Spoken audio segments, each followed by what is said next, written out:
నమస్తే అండి, welcome to our channel. నమస్తే సార్. నమస్తే మౌని. సార్, స్పోర్ట్స్ ఇంజురీస్కి మీరు ఎలాంటి ట్రీట్మెంట్ ఇస్తారు? స్పోర్ట్స్ అనేది ఆడుతున్నది రెండు రకాల గ్రూప్లో పిల్లలు ఉంటారు. ఒకళ్ళు పిల్లలుగా ఉంటారు, రెండో వాళ్ళు పెద్దవాళ్ళు 40-50 ఏళ్ళు పైబడిన తర్వాత కూడా స్పోర్ట్స్ ఆడుతూ ఉంటారు. వాళ్ళకు కూడా ఇంజరీస్ అవుతూ ఉంటాయి. సో యాక్టివ్ ప్రొఫెషనల్ స్పోర్ట్స్మెనే కాకుండా వానబీ స్పోర్ట్స్మెన్ అంటాం వీళ్ళందరినీ. సో వీళ్ళకి ఆడాలి అనే ఉత్సాహంతో ఆడినప్పుడు కూడా ఇంజరీస్ అవుతూ ఉంటాయి. సో ఈ రెండు గ్రూపుల్ని మనము దృష్టిలో పెట్టుకొని స్పోర్ట్స్ ట్రీట్మెంట్స్ అనేవి చేస్తూ ఉంటాము. ఇంజరీస్ కామన్గా ఏం జరుగుతూ ఉంటాయి, వాళ్ళు ఆడే గేమ్ని బట్టి వాళ్ళకి ఇంజరీస్ అవుతూ ఉంటాయి. ఫర్ ఎగ్జాంపుల్, ఇప్పుడు మనం క్రికెట్ ఆడుతూ ఉన్నారు. క్రికెట్లో మనకి ఒక ఫాస్ట్ బౌలర్ ఉన్నారు. ఫాస్ట్ బౌలింగ్ వేసినప్పుడు ఏమవుతుంది, భుజం పైకి తీసుకోవటము, ఇక్కడ ఉండే కొన్ని కండరాలు నలుగుతూ ఉంటాయి. అలాగే త్రో వేసినప్పుడు కొన్ని కండరాలు డ్యామేజ్ అవుతూ ఉంటాయి. అలాగే క్రికెట్లో మనకి బ్యాటింగ్ చేసినప్పుడు స్పైన్లో కొన్ని ప్రాబ్లమ్స్ వస్తూ ఉంటాయి. హుక్ షాట్స్ అవి కొట్టినప్పుడు టెండూల్కర్ని చూసాం మనము. ఫస్ట్లో హుక్ షాట్ కొట్టే తర్వాత ఆపేశారు టెండూల్కర్. సో ఇట్లాగా వాళ్ళ స్పోర్ట్ని బట్టి కొంతమంది స్విమ్మింగ్ చేసేవాళ్ళు ఉంటారు. స్విమ్మింగ్కి మళ్ళీ రిపీటెడ్గా చెయ్యి పైకి వేసి చేసే దానివల్ల భుజంకి గాయాలు అవుతూ ఉంటాయి. ఇలా రకరకాల స్పోర్ట్స్ని బట్టి, వాళ్ళు చేసే వెయిట్ లిఫ్టింగ్ని బట్టి అట్లాగా వాళ్ళ ఇంజురీస్. కొన్ని గేమ్స్లో మీకు నీ జాయింట్లో ఏసీఎల్ టేర్స్ ఉంటాయి, లిగమెంట్ టేర్స్ ఉంటాయి, యాంకిల్ టేర్స్ అవుతూ ఉంటాయి టెన్నిస్ లాంటి వాటిలో. ఇలాగ రకరకాల గేమ్ని బట్టి వాళ్ళ ఇంజురీస్ అనేవి జరుగుతూ ఉంటాయి.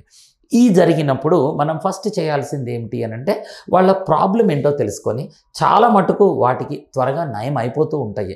చిన్న చిన్న ఇంజరీస్కి సింపుల్ హీట్ పెట్టడము, కొంత స్ప్రేస్ వాడటము, మెడిసిన్స్ వాడటము, ఇటువంటి వాటితో తగ్గిపోతాయి.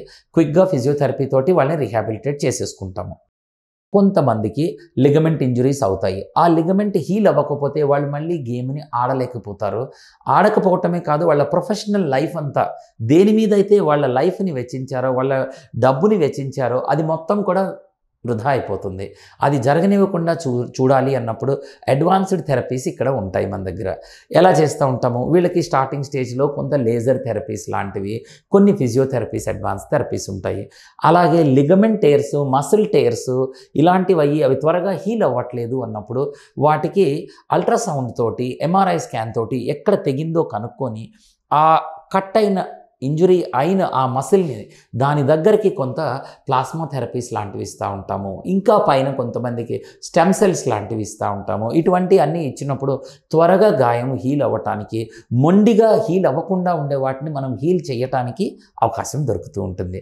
ఇవి చేసిన తర్వాత వీళ్ళని చాలా జాగ్రత్తగా రీహాబిలిటేట్ చేస్తూ ఉంటాం. మళ్ళీ కూడా వాళ్ళకి హీలింగ్కి టైం ఇవ్వాలి, నిదానంగా ఆ జాయింట్ని కదిలించాలి, మళ్ళీ వాళ్ళని పూర్వస్థితికి మనం తీసుకురాగలగాలి. ఇటువంటివి మనకి స్పైన్లో కానీ, మసిల్లో కానీ, వేరియస్ నర్వ్స్లో కానీ, టెండన్స్లో కానీ ఎక్కడైనా కానీ రావచ్చు. వీటన్నిటినీ కూడా మనము ట్రీట్ చేయటం అనేది స్పోర్ట్స్ ఇంజరీ మేనేజ్మెంట్లో భాగంగా ఉంటుందండి.